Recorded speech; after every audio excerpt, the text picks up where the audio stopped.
প্রিয় দর্শক, আসসালামু আলাইকুম। নতুন একটি ভিডিওতে আপনাদের সকলকে স্বাগত জানাচ্ছি আমি নাজমুস সাকিব। প্রিয় দর্শক, আজকের এই ভিডিওটির আমি শিরোনাম করেছি মুনিয়া ইস্যুতে আনভিরের বিচারের দাবিতে ডক্টর আসিফ নজরুল এখন নীরব কেন।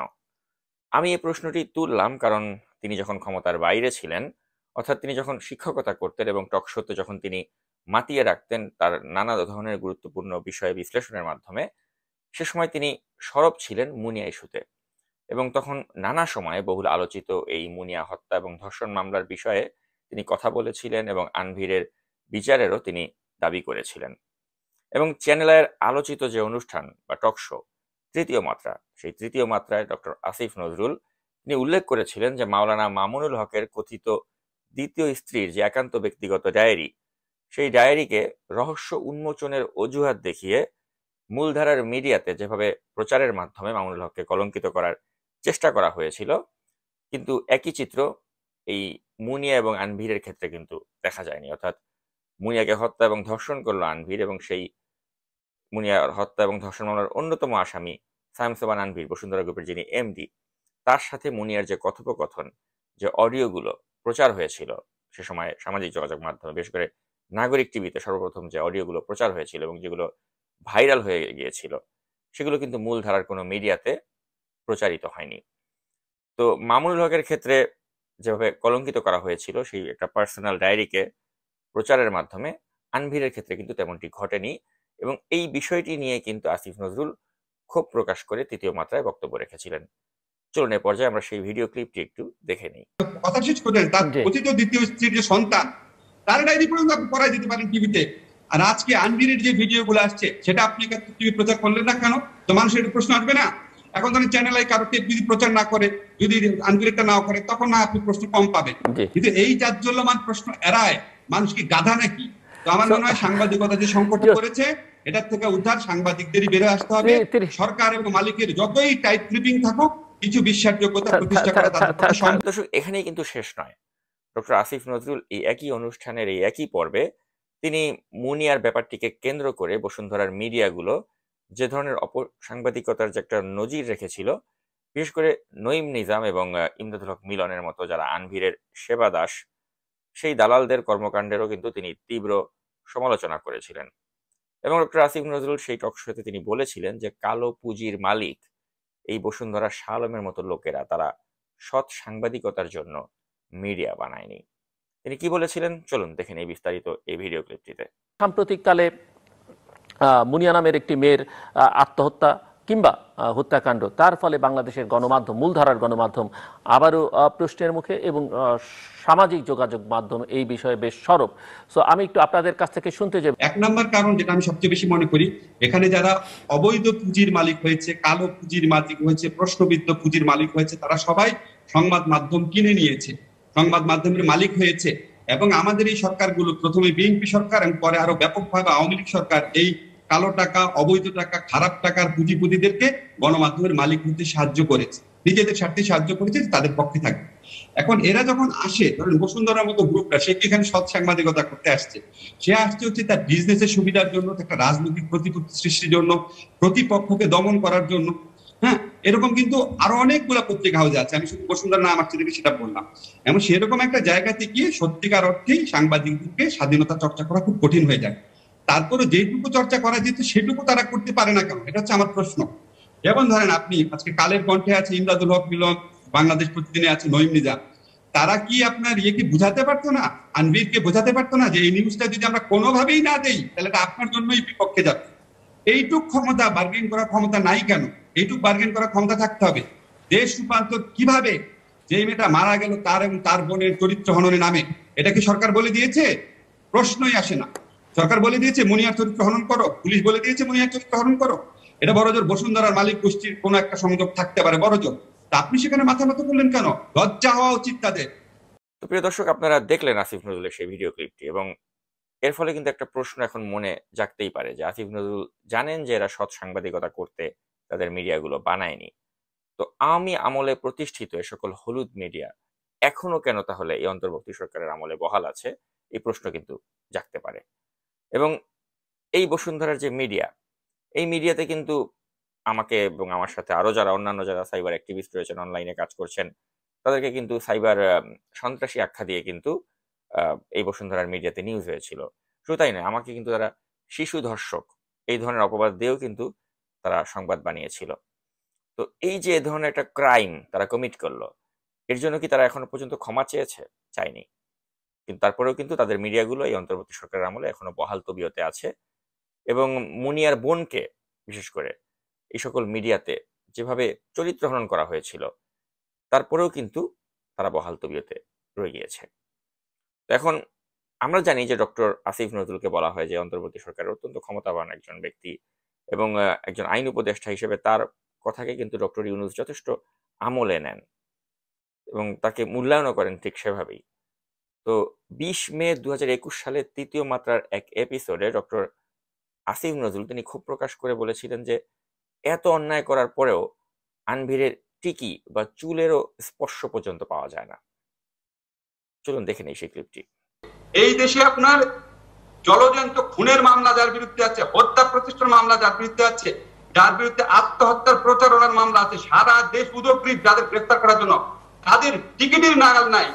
এই দেশে আপনার জলজন্ত খুনের মামলা যার বিরুদ্ধে আছে, হত্যা প্রচেষ্টার মামলা যার বিরুদ্ধে আছে, যার বিরুদ্ধে আত্মহত্যার প্রচারণার মামলা আছে, সারা দেশ উদগ্রীব যাদের গ্রেফতার করার জন্য, তাদের টিকিটের নাগাল নাই।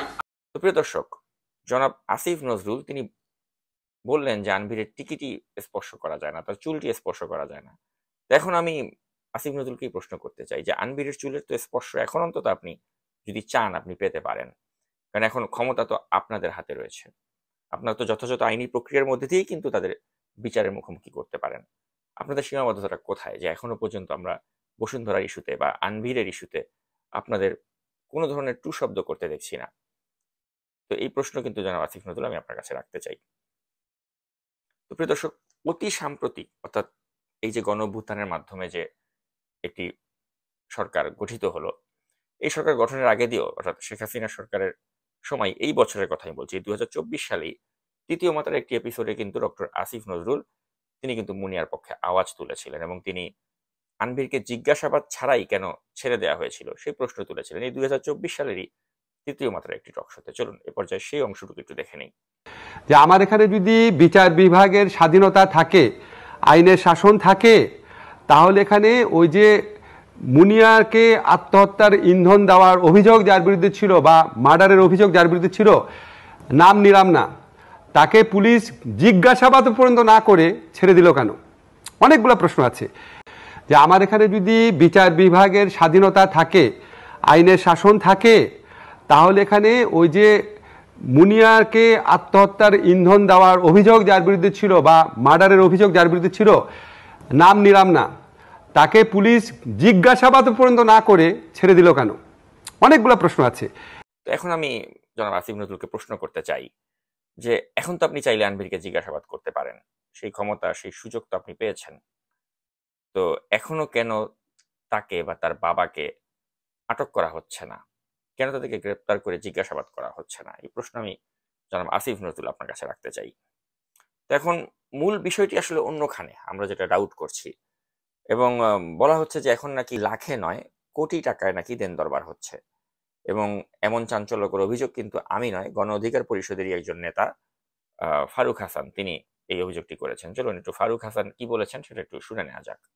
তো এখন যেহেতু আমরা একটি ছাত্র জনতার গণঅভ্যুত্থানের মাধ্যমে এই দেশকে স্বাধীন করেছি, এই দেশকে দ্বিতীয়বার আমরা স্বাধীনতা এনে দিয়েছি, এই স্বাধীন সার্বভৌম বাংলাদেশে এখনো স্টিল নাও অনেক রাজনৈতিক দল এবং অনেকেই এই বসুন্ধরা বলেন, সামিট বলেন, ব্যাক্সিমকো বলেন, এস আলম বলেন, এদের কাছ থেকে প্রত্যেক মাসে মাসোহারা নিচ্ছে মোটা অঙ্কের। সেটা যদি আগে লাখ টাকাই ছিল, এখন সেটা কোটিতে রূপান্তর হয়েছে, কোটি টাকায়। কেন বলছি জানেন? ধরেন এই যে বসুন্ধরা লক্ষ লক্ষ কোটি টাকার মালিক, সে যদি কোনো একটি দল কিংবা কোনো এক নেতার পিছনে মাসে 1 কোটি টাকাও ইনভেস্ট করে, এই 1 কোটি টাকা তার একটা চুলের সমানও না, চুল তার সমানও না। এবং এই 1 কোটি 2 কোটি কিংবা 10 কোটি টাকার বিনিময়ে সে যদি তার মুখটা বন্ধ রাখতে পারে এবং প্রকারান্তরে সে যদি এক প্রকারের বসুন্ধরার পক্ষে তাকে দাঁড় করাতে পারে যে আপনি বসুন্ধরার পক্ষে কথা বলবেন, আমাদের বিরুদ্ধে যাবেন না, মাসে আপনার অ্যাকাউন্টে কিংবা আপনার কাছে 1 কোটি টাকা চলে যাবে, আপনার কি মনে হয় যে ওই ব্যক্তিটি বা ওই নেতাটি বা ওই দলটি আপনার বসুন্ধরার বিরুদ্ধে কথা বলবে, বা এস আলমের বিরুদ্ধে কথা বলবে, বা অন্য কোনো মাফিয়া শিল্প গ্রুপের বিরুদ্ধে কথা বলবে? বলবে না। আপনি নিশ্চিত থাকুন, বলবে না। তো এরকম অনেকেই আছে, আমরা জানি তারা কারা, এবং আমাদের কাছে তথ্য উপাত্ত আছে। তো প্রিয় দর্শক, ফারুকের এই বক্তব্য বা দাবিকে মিথ্যা বলার কিন্তু সুযোগ নেই, কারণ এখন যে দেন দরবার হচ্ছে সেটা সাক্ষী স্বয়ং আমি নিজেই। কারণ আপনারা জানেন যে পুলিশকে নিয়ে সবচেয়ে বেশি রিপোর্ট কিন্তু আমি করেছিলাম শেখ হাসিনার ফ্যাসিস্ট শাসনের সময়, এবং পুলিশের ভিতরে যত অন্যায়, যত অপকর্ম, এটা আমার চেয়ে বেশি অন্য কোনো অনলাইন অ্যাক্টিভিস্ট দেখিয়েছিলেন কিনা প্রতিবেদনের মাধ্যমে সেটা আমার অন্তত জানা নেই। তাই এই পুলিশের নিয়োগ প্রক্রিয়া নিয়ে বা এই পুলিশের ব্যাপার নিয়ে কিছু না কিছু মতামত প্রকাশ করার অধিকার নিশ্চয়ই আমি রাখি বলে আমি মনে করি। তো অত্যন্ত দুর্ভাগ্যজনক বিষয় হচ্ছে যে শেখ হাসিনার সময়ে এই ডিবি পুলিশের যিনি প্রধান ছিলেন হারুন, তার কুটচালের কারণে একজন পুলিশ কর্মকর্তা 20তম বিসিএস এর তিনি চাকরিচ্যুত হয়েছিলেন, এবং তাকে নিয়ে যত ধরনের মিথ্যা অপপ্রচার আছে করা হয়েছিল। তো শেখ হাসিনার সময় পদবঞ্চিত হারুনের দ্বারা কুটচালের শিকার একজন ব্যক্তি, সেই কুটচালের শিকার ব্যক্তিটি যাতে এই সরকারের আমলে অন্তত তাকে যথাযথ মূল্যায়ন করা হয়, তার ওএসডি প্রত্যাহার করা হয়, এর জন্য কিন্তু আমি, যিনি বর্তমানে সিনিয়র স্বরাষ্ট্র সচিব রয়েছেন আব্দুল মোমেন, যিনি আইজিপি রয়েছেন মিস্টার মইনুল, তাদেরকে কিন্তু আমি এই বিষয়টিকে একটু নজর দিতে বলেছিলাম। আমি কিন্তু কোনো তদবির করিনি, আমি বলেছি যে আপনারা বিষয়টি একটু মানবিক দৃষ্টিতে বিবেচনা করবেন। তো তারা কিন্তু মানবিক দৃষ্টি তো দূরের কথা, তারা এখন যে একের পর এক নিয়োগ দিচ্ছে বিতর্কিত পুলিশ কর্মকর্তাদের, সেগুলো যদি আমি এখন লিস্ট ধরে প্রচার করি এবং কারা কারা কত কত টাকার বিনিময়ে কোথায় কোথায় নিয়োগ পাচ্ছে পুলিশের, এগুলো যদি এখানে প্রচার করি, তাহলে কিন্তু এই সরকারের অনেকেরই কিন্তু কাপড় থাকবে না, কাপড় খুলে যাবে। কিন্তু আমি চাচ্ছি না এদেরকে উলঙ্গ করতে, কিন্তু পরিস্থিতি কিন্তু সেদিকেই যাচ্ছে যে এই যে নিয়োগ প্রক্রিয়া এবং এই নিয়োগগুলো যে অনেক ক্ষেত্রে আটকে আছে ঘুষের লেনদেন না হওয়ার কারণে, এটা কিন্তু খুব দুর্ভাগ্যজনক। আমরা তো একটা এমন সরকার চেয়েছিলাম ছাত্রদের গণ অভ্যুত্থানের ফলে যে সরকারটি এসেছিল, যে তারা দুর্নীতির ধারে কাছেও যাবে না, তারা দুর্নীতি মুক্ত থাকবে, এবং তারা নিয়োগের ক্ষেত্রে যে বাণিজ্য, সেই বাণিজ্যটা তারা করবে না। কিন্তু অত্যন্ত দুর্ভাগ্যজনক বিষয় হচ্ছে সেই বাণিজ্য হচ্ছে, এবং আমি প্রতিটা পুলিশ কর্মকর্তার নাম উল্লেখ করে বলতে পারি যে কে কত টাকা ঘুষের বিনিময়ে কাকে কাকে নিয়োগ দিচ্ছেন, এবং এখানে কোন কোন সরকারি কর্মকর্তারা জড়িত রয়েছেন প্রত্যেকের নাম উল্লেখ করে আমি কিন্তু প্রকাশ করতে পারি। কিন্তু আমি চাই না এই সরকারকে বিব্রত করতে, এবং যে কারণে আমি বারবার কিন্তু বলছি যে আমি আপনাদেরকে বিব্রত করতে চাই না, কিন্তু আপনারা ভালোর পথে থাকুন, ন্যায়ের পথে থাকুন। কিন্তু আসলে যেটা হচ্ছে যে আসলে আমাদের কথাগুলোকে কিন্তু মোটেই আমলে নেওয়া হচ্ছে না, এটা অত্যন্ত দুর্ভাগ্যজনক। এবং আমি পরিশেষে শুধু এটাই বলতে চাই প্রিয় দর্শক, যে বসুন্ধরা শাহ আলমের বিরুদ্ধে গ্রেপ্তারি পরোয়ানা জারি হয়েছে, কিন্তু এখনো সে বহাল তবিয়তে রয়েছে। গ্রেপ্তারি পরোয়ানা নিয়েই সে ধরাকে সরাগান করে এখনো দিব্যি অফিস করে বেড়াচ্ছে, তার কিছুই হচ্ছে না। এবং এই যে আমরা যারা অনলাইন অ্যাক্টিভিস্টরা এত আওয়াজ তুলছি যে এই কুখ্যাত ভূমিদস্যু বসুন্ধরা গ্রুপ, তাদেরকে বিচারের মুখোমুখি করা হোক, এটাকে যেন থোড়াই কেয়ার করা হচ্ছে, পাত্তাই দেওয়া হচ্ছে না। অর্থাৎ সেই আওয়ামী লীগের আমলে আমরা যে দেখেছিলাম যে আওয়ামী লীগের একজন অলিগার্ক ছিল শাহ আলম, এখন এই বর্তমান সরকারের আমলেও সে দাপটের সাথেই তার বসুন্ধরা গ্রুপ চলছে, তার পত্রিকা, তার মিডিয়ার নামে যে অপসাংবাদিকতা করা যে মাধ্যমগুলো, সে মাধ্যমগুলো চলছে, এবং তার এই গ্রুপে 183 জন সাংবাদিকের বেতন 10 মাস ধরে আটকিয়ে রাখা হয়েছে, এবং এই সাংবাদিকগুলো এখন মানবেতর জীবনযাপন করছে। তারপরেও কিন্তু এই বসুন্ধরার মিডিয়াগুলোকে ধরা হচ্ছে না, একে রাষ্ট্রীয়করণ করা হচ্ছে না। আমি বলছি না যেগুলো বন্ধ করে দিয়ে এই সাংবাদিকগুলোকে বেকার করে দেওয়া হোক, আমি চাই যে রাষ্ট্র এগুলোর মালিকানা গ্রহণ করুক, রাষ্ট্রের দ্বারা এগুলো পরিচালিত হোক, কিন্তু বারবার বলার পরেও এগুলোকে কোনো ভ্রুক্ষেপ করা হচ্ছে না। তো আমাদের কথার কোনো দামই নেই। আমি কখনোই বলছি না যে এই সরকারের মধ্যে আমাদের একটা স্টেক থাকা দরকার, বা আমাদেরকে এই সরকারের একটা পার্ট করা দরকার, বা কোনো অংশ দরকার, কারণ আমরা কখনোই আমাদের অ্যাক্টিভিজম কোনো কিছু পাওয়ার আশায় করিনি এবং করবো না। আমরা অলওয়েজ একটা ওয়াচডগের ভূমিকা রাখতে চাই, কিন্তু যখন ওয়াচডগের ভূমিকা রাখতে গিয়ে এখান থেকে বসে যখন নানা বিষয়ে আমরা পরামর্শ দিচ্ছি বা সরকারকে অনুরোধ করছি যে এই বিষয়গুলোতে আপনারা দৃষ্টি দিন, বা বসুন্ধরার এই আনভিরের বাবা শাহ আলমকে ধরুন, আনভিরের মতো একটা মুনিয়া হত্যা এবং ধর্ষণ মামলার আসামি, তাকে গ্রেপ্তার করুন, কিন্তু যখন আমাদের এই দাবিকে বা আবেদনকে বারবার অগ্রাহ্য করা হচ্ছে, যখন পুলিশের এই নিয়োগ বাণিজ্য নিয়ে প্রশ্ন তুলছি, বা যখন একজন ওএসডি শিকার একজন কর্মকর্তা তাকে চাকরিতে পুনর্বহালের জন্য আবেদন করছি, তখন এই বিষয়গুলোকে যখন উপেক্ষা করা হয়, তখন কিন্তু আসলে আমরা মনে করি যে আসলে এই সরকারটিও কিন্তু ওই আগের যে আওয়ামী লীগ সরকার, তারা যেভাবে অপকর্ম করে করে করে একটা মানুষের ঘৃণায় পরিণত হয়েছিল, এই সরকারটিও কিন্তু ঠিক একই ডিরেকশনে যাচ্ছে। I hate to say this thing, but that's what the reality is. এবং এই বাস্তবতা এবং এই পরিস্থিতি যদি কন্টিনিউ করতে থাকে, তাহলে কিন্তু আমরা যে আশায় বুক বেঁধেছিলাম, আসলে আমাদের সেই আশা মানে দুরাশায় পরিণত হতে যাচ্ছে খুব শিগগিরই। তো আমি সেটা চাই না, মোটেও চাই না। এবং এখন আমি মনে করি যে ডক্টর ইউনূস তিনি নিশ্চয়ই সঠিক পদক্ষেপটি গ্রহণ করবেন। প্রিয় দর্শক, এ প্রত্যাশায় আজকের ভিডিওটি এখানেই শেষ করছি। এতক্ষণ সাথে থাকার জন্য অসংখ্য ধন্যবাদ। আল্লাহ হাফেজ।